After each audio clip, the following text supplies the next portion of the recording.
ایک کفن چور۔ ایک دفعہ حضرت علی رضی اللہ تعالیٰ عنہ رسول اللہ صلی اللہ علیہ وسلم کی خدمت میں پیش ہونے جا رہے تھے کہ راستے میں ان کی نظر حضرت علی رضی اللہ عنہ کی نظر ایک شخص پر پڑی جو مسلسل روئے جا رہا تھا۔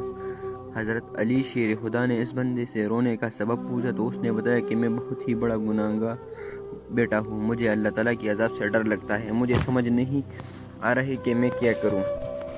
آپ حضور اکرم صلی اللہ علیہ وسلم کی خدمت میں میری معافی کی سفارش فرما دیں۔ حضرت علی شیر خدا نے اس شخص کو ساتھ لے کر حضور محمد صلی اللہ علیہ وسلم کی بارگاہ میں پیش ہوئے۔ جب حضرت علی رضی اللہ تعالیٰ عنہ حضور اقدس صلی اللہ علیہ وسلم کے سامنے گئے تو حضرت علی رضی اللہ تعالیٰ عنہ زار و قطار رو رہے تھے۔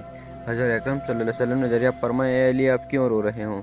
حضرت علی رضی اللہ تعالیٰ عنہ نے فرمایا، اے اللہ کے نبی صلی اللہ علیہ وسلم، میں آپ کے پاس آ ہی رہا تھا کہ راستے میں ایک شخص کو بہت زیادہ روتا ہوئے دیکھا تو اس کی حالت دیکھ کر مجھے بھی رونا آ گیا۔ حضرت محمد صلی اللہ علیہ وسلم نے پوچھا، وہ شخص کہاں؟ آپ رضی اللہ عنہ نے عرض کیا، یا رسول اللہ وہ شخص باہر کھڑا ہے۔ حضور اکرم صلی اللہ علیہ وسلم نے شخص کو اندر آنے کی اجازت دی تو وہ بندے آپ صلی اللہ علیہ وسلم سامنے پیش ہو کر اتنا رویا کہ رسول اللہ صلی اللہ علیہ وسلم نے اس بندے سے پوچھا، اے نوجوان کیا ہوا، تم اتنا کیوں رو رہے ہو؟ اس نے جواب دیا، رسول اللہ مجھ سے بہت بڑا گناہ ہو گیا ہے۔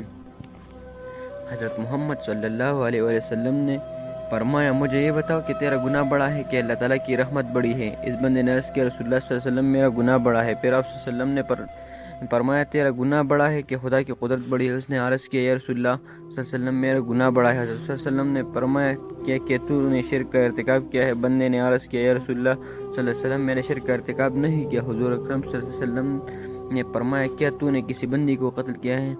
نہیں۔ اس نے کہا کہ اللہ کے نبی، میں نے کسی کو بھی قتل نہیں کیا۔ حضور اکرم صلی اللہ علیہ وسلم نے فرمایا، پھر تم نے کون سا ایسا گناہ کیا ہے جس کی وجہ سے تم اتنا زیادہ رو رہے ہو؟ پھر اس شخص نے اپنا سارا قصہ سنایا۔ اس نے کہا، یا رسول اللہ میں کئی سالوں سے کفن چوری کر رہا ہوں، میں مردوں کے کفن چوری کر کے ان کو فروخت کیا کرتا تھا، اس سے جو آمدنی ہوتی تھی اس سے اپنے پیٹ پالتا تھا۔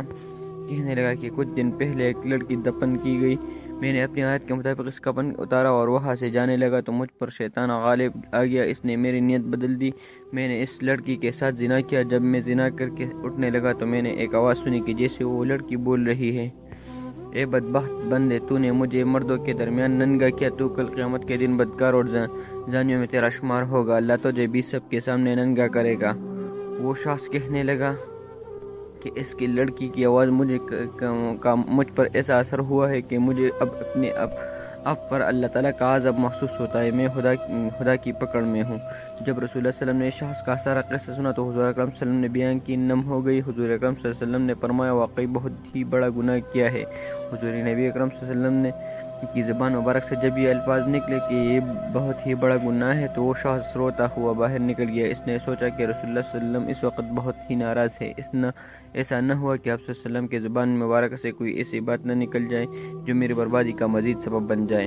وہاں سے نکل کر وہ شخص جنگل اور پہاڑوں کی طرف چلا گیا۔ وہ شخص کئی روز اللہ تعالیٰ کی عبادت میں مشغول رہا اور اللہ تعالیٰ سے رو کر اپنے گناہوں کی معافی مانگتا رہا۔